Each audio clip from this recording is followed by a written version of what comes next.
یہ عقلی باتیں ہیں، اگر سوچو گے تو معرفت مل جائے گی، ان کا تعلق ان سے ہے۔ آیت اللہ نراکی وہ فرماتے ہیں میں ایک ایسی چیز سے محبت کیوں کروں جیسے فنا ہے۔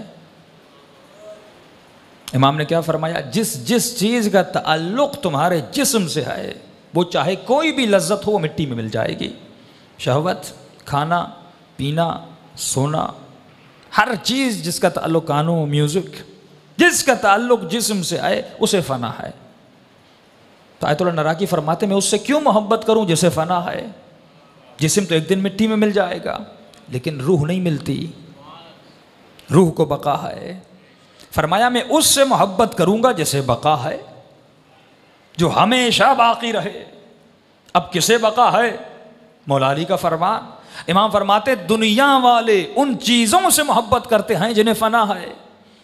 اولاد سے بے انتہا محبت، اولاد کی وجہ سے گناہ کیا، بیوی کی وجہ سے گناہ کیا، دنیا کی وجہ سے گناہ کیا، مال دنیا کی وجہ سے نافرمانیاں کی، رشوت لی، حرام پیٹ میں ڈالا، بھائی دنیا بناؤں دنیا بناؤں۔ مولا علی فرماتے لوگوں کو کب پتہ چلے گا ان کو فنا ہے؟ فرمایا جب ان کی روح قبض ہوگی، ایک جھٹکے میں ہر چیز جدا ہو جائے گی۔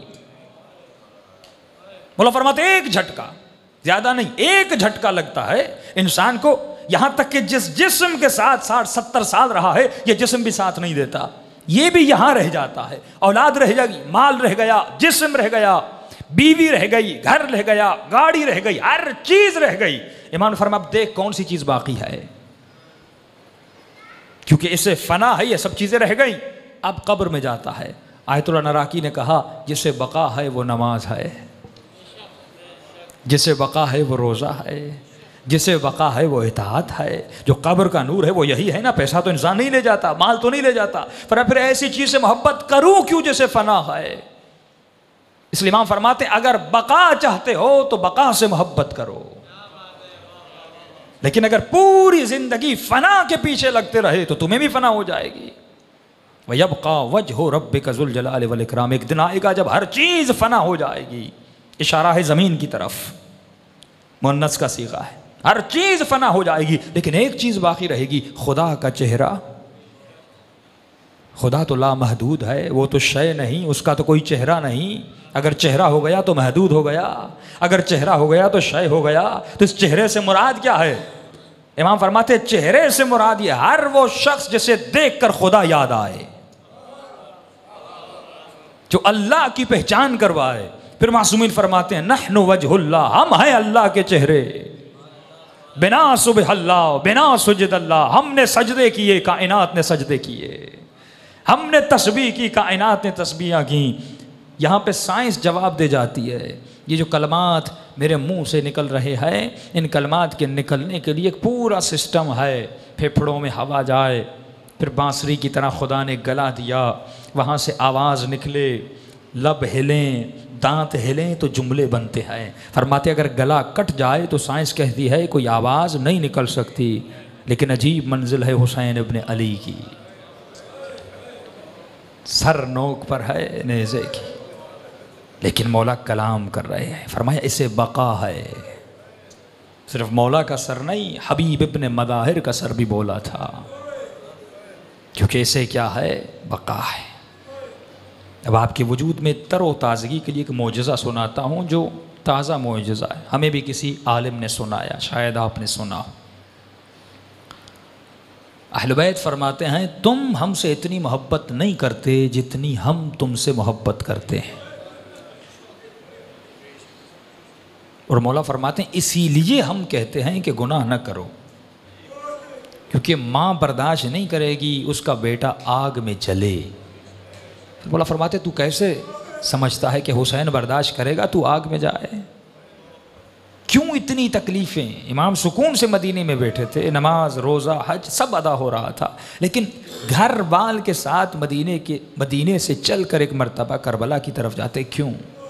جب میں یہ جملے پڑھ رہا تھا تو ایک عجیب سی رقت انسان کے اوپر طاری ہو جاتی ہے۔ جب مولا کربلا کی سرزمین پہ پہنچے مولا کی سواری رک گئی، فرماتے 7 سواریاں بدلی گئیں، آخر میں امام نے کہا نہیں مجھے یہیں رکنا ہے۔ کہ اس قبیلے کے بوڑھے کو بلاؤ، بلایا گیا، کہ سرزمین کو کیا نام ہے؟ کسی نے کہا نینوا۔ کسی نے کیا نام دیا، کسی نے کیا، امام نے کہا نہیں کوئی اور نام بھی ہے. پھر ایک سب سے بزرگ کو بلایا گیا، اس نے کہا مولا ہم نے سنا ہے اس کو کرب و بلا بھی کہا جاتا ہے. امام نے کہا بعض خیموں کو اتارو، یہیں رکنا ہے ہمیں. 2 وصیتیں امام نے کی. ایک وصیت یہ کی کہ یہ زمین تم سے خریدنا چاہتا ہوں. امام نے کہا، لوگوں نے کہا نہیں مولا آپ رہنا چاہ رہے ہیں. امام نے کہا نہیں، میں یہاں کچھ ہفتوں کے لیے نہیں آیا، قیامت تک کے لیے قیام کرنا ہے. خریدی، ہبا کر دی، واپس دے دی. 2 شرطیں رکھی. کہا ایک وصیت یہ ہے جب 10 محرم آئے لاشوں کو پامال کیا جائے، ہماری لاشیں دفن کر دینا. دوسری وصیت میں امام نے عباس کو یاد نہیں کیا، علی اصغر کو یاد نہیں کیا، اکبر کو یاد نہیں کیا، اپنی بہن زینب کو یاد نہیں کیا. میں کہوں گا کیا مقام ہے شیعو، امام نے تمہیں یاد کیا. کیا وصیت کی؟ کہ اے بنی اسد کے قبیلے، میری دوسری وصیت یہ ہے جب بھی کبھی میرے شیعہ یہاں پر آئیں 3 دن تک انہیں کھلانا بھی پلانا بھی بھوکا مت رکھنا،